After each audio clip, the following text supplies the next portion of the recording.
بسم الله الرحمن الرحيم. الحمد لله نحمده ونستعينه ونستغفره ونؤمن به ونتوكل عليه ونعوذ بالله من شرور أنفسنا ومن سيئات أعمالنا. من يهده الله فلا مضل له ومن يضلل فلا هادي له. ونشهد أن لا إله إلا الله ونشهد أن لا إله إلا الله ونشهد أن لا إله إلا الله ونشهد أن محمدا عبده ورسوله. إن الله وملائكته يصلون على النبي يا أيها الذين آمنوا صلوا عليه وسلموا تسليما.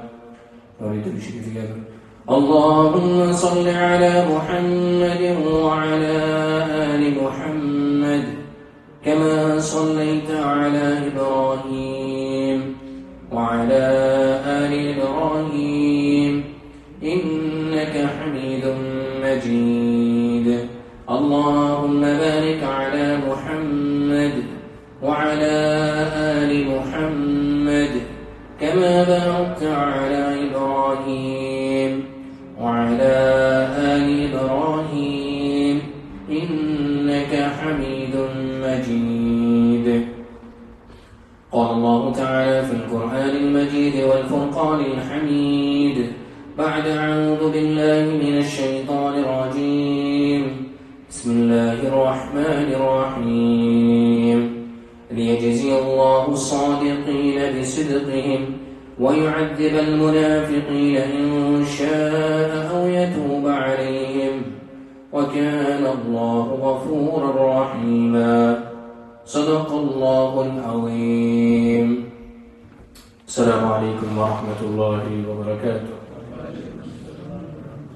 All praise be to Allah subhanahu wa ta'ala, our creator, our sustainer, who provides for us every single day.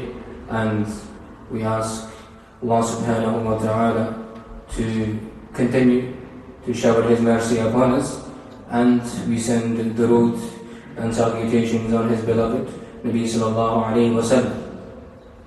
Last week we mentioned a brief summary of the martyrdom of Sayyidina Hussein radiallahu ta'ala anhu, who was the beloved grandson of Nabi sallallahu alayhi wa sallam. And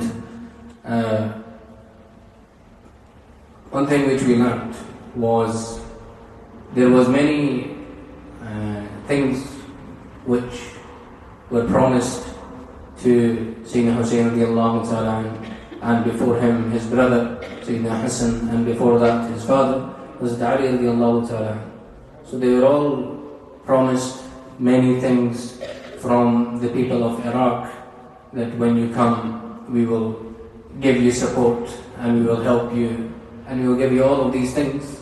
And when the time came, they were not able to give that support due to their own choice, because they did not want to. When things got a bit tough, they just chose not to follow through with what they were supposed to do. So this leads on to something which I would like to speak to you about today, which is the importance of the tongue which Allah subhanahu wa ta'ala has given us. Allah has, first of all, blessed us with many different things, and from amongst them is the tongue. The tongue is a blessing. Why? Because we are able to communicate with one another with the use of this tongue. Imagine if there are many people again who have a tongue but are not able to communicate, they cannot speak. So first of all, Allah has given us the tongue, and secondly we are able to use it, and use it in a way where people can understand what we are saying, and whatever we need from it, it can be done. So this is something to be grateful for, to be thankful for. We should always do shukr to Allah subhanahu wa ta'ala for all of the body parts that we have which we are able to use. Who knows, maybe somewhere down the line somebody could, they might lose their speech, but of course we ask Allah subhanahu wa ta'ala to help us keep our speech till our final breath.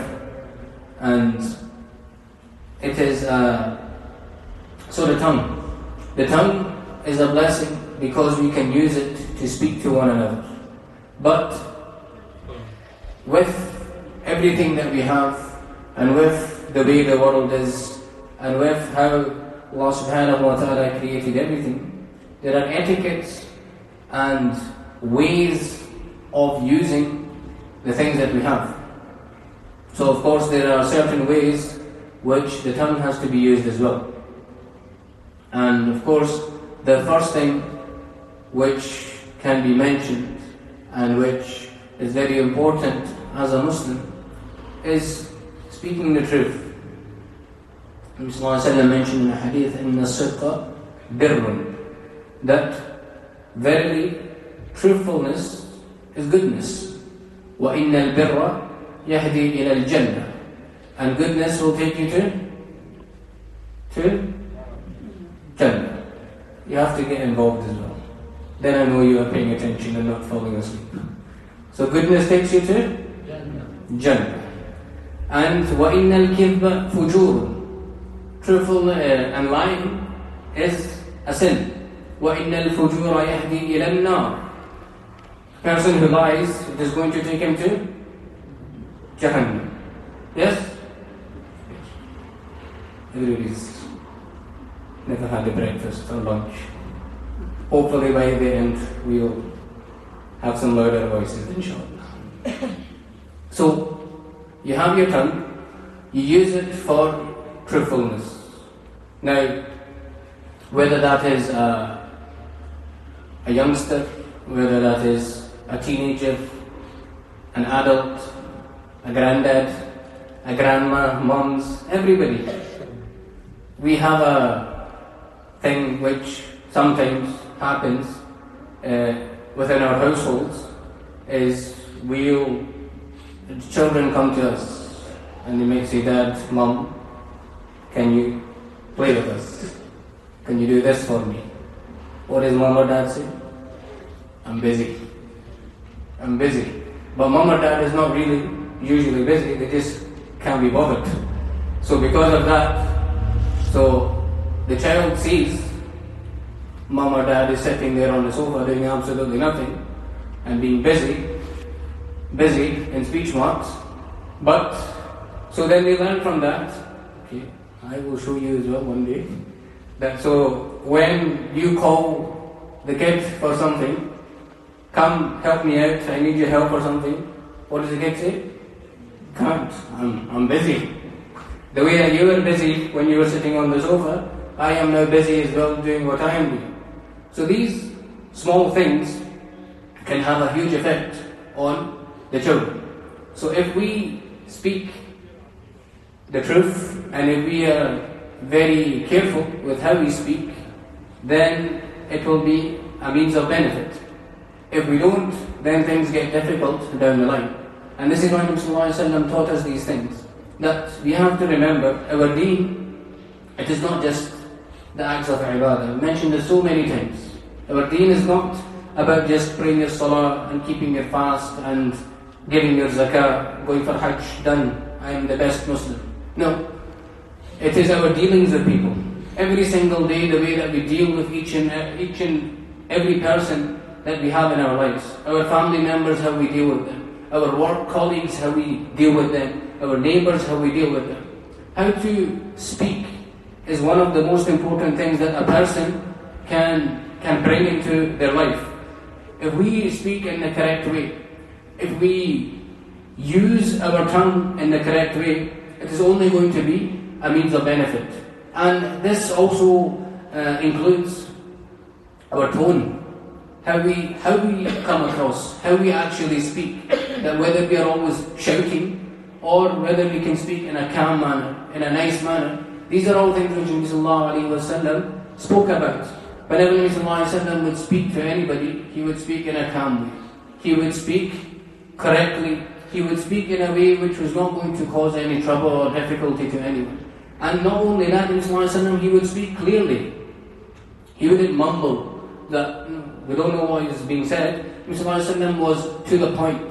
He wouldn't go around the bush. Whatever was needed to be said, Nabi Sallallahu Alaihi Wasallam would say it. And this is the sunnah that we are supposed to be implementing in our life. When it comes to sunnah, we just think that the sunnah that we pray for salah and a few things here and there, this is the sunnah. The sunnah is the whole life of Nabi Sallallahu Alaihi Wasallam. The way that he was, the way that he interacted with people, the way that he did every single thing is a sunnah. And this is what we have to try and bring into our life. Because if we do, we will be successful. If we don't, then things are going to be very, very difficult. So this is the speaking the truth. The most important part, that we try and be honest with every little thing. Because when a person lies, what happens when a person lies? He will say one lie, and to cover up that lie, he will have to say another 3, 4, 5, 10 other lies, just to make up for that. So this is why we are honest, even if we have done something wrong. We are honest from the start. Kids, listening, Marwan, if you ever do something which you should not have done, when your dad asks you, Marwan, did you do this? What are you going to say? Oh, it's okay, he's one of my students. What do you say, Marwan? Yes, I did it, Dad. Or you guys know? No? He doesn't know. So, if you are put on the spot by your parents ask you a question, did you do the thing which you are not supposed to do? Our deen teaches us to be honest. And this is where the lesson for parents is, don't punish your kids all the time just for the smallest of things.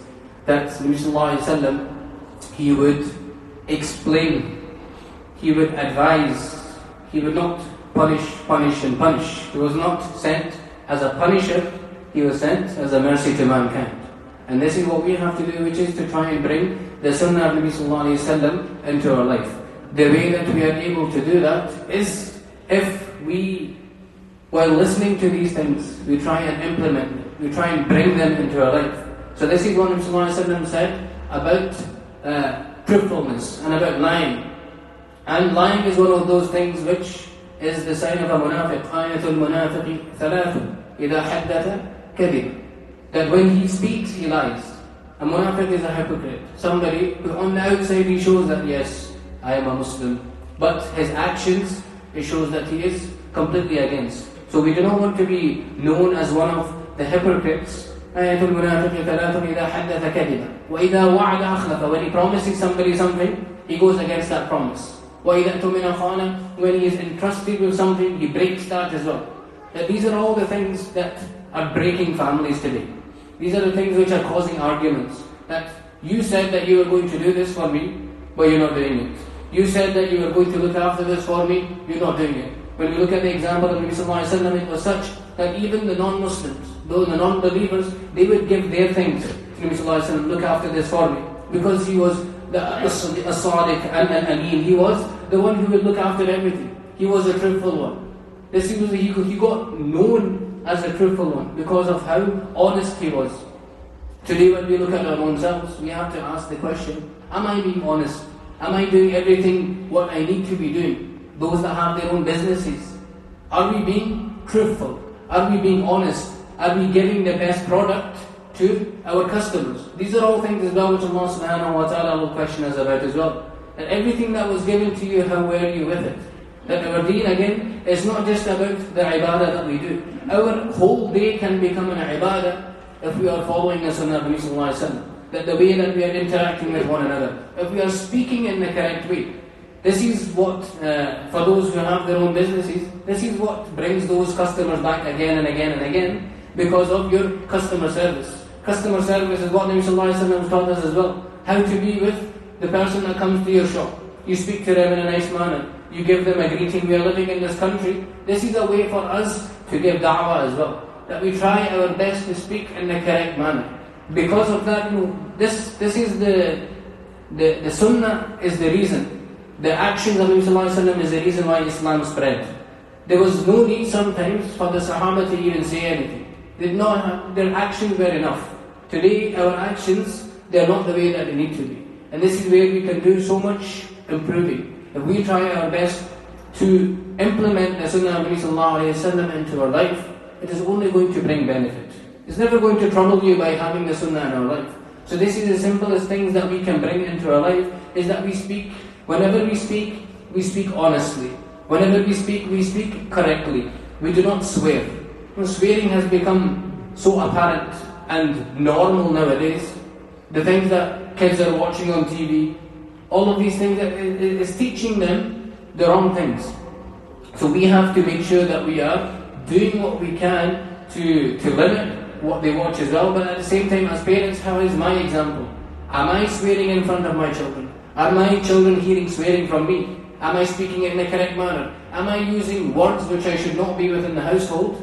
These are things that we have control of. We have control of all of these things, and we need to make sure that we are doing our very best to give the best upbringing to the children that we have. If we do that, it is only going to bring benefit. If we don't, then we only have our own self to blame. This might, and then what happens later on down the line, 5-6 years, the parent will come, say, my son, my daughter, not listening to me anymore. That when it was a chance, when it was the time for them when it was our time to do their upbringing, we were not doing it at that time. When they get to their teenage years, when they get to 10, 11, 12, it's too late then. Way too late. I'm speaking from experience. Many parents have come to me and spoken with me and said that this has happened and that's happened. My son or my daughter, they're not listening anymore. Say, well, when we baby them for too long. When they get to the age of 7 years old, Nabi Sallallahu Alaihi Wasallam said, this is the time when you start encouraging them to pray their salah. What we see is 7 years old is still small. She's still small. She needs her sleep or this or that. We come up with excuses for each and every person for no reason whatsoever. We have chosen to live in this country. Yes? We have chosen to live in this country. So the salah times are the salah times of this country. So if we say, oh, he or she is too young, when they get a bit older, then they can wake up and pray Fajr Salah. So what happens is when they get older, well, I never had any practice of praying my Salah because I was too young. So for the rest of their life, they are too young to pray Salah at that time. So if we implement it from a young age, that this is the time we are going to wake up, this is when we are going to pray Salah, we are Muslims. This is the duty which is upon us. We don't get to pick and choose what time Fajr Salah is. We don't get to pick and choose what time Isha Salah is. So this is up to us that we implement it in our own households. That this is our deed. We have to do it. And when we have that belief within ourselves, that yes, this Salah which I am praying with my family, it is going to bring benefit, then it will have an effect on us. If we see it as a burden, as a bowl upon our heads, then it will have that effect on you.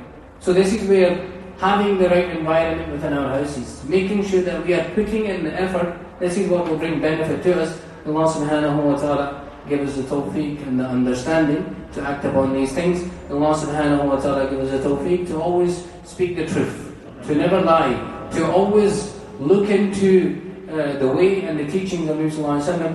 Ameen wa akhiru da'wana alhamdulillahi rabbil alamin.